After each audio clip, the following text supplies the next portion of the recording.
আজ আমরা চলে এসেছি ১৯০ বছর পুরনো এই মিষ্টির দোকানটিতে।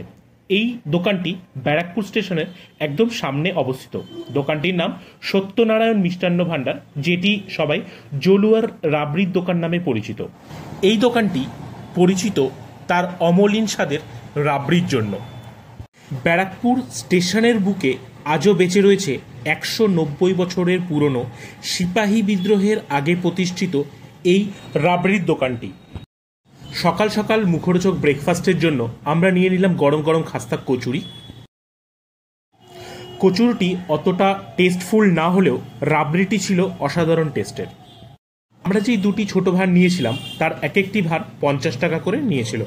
কি রাবড়িগুলো দেখেই মুখে জল আসছে তো। দোকানটির চারিপাশে তোমরা দেখে বুঝতেই পারছো এই দোকানটি কত পুরনো এবং হেরিটেজ একটি দোকান।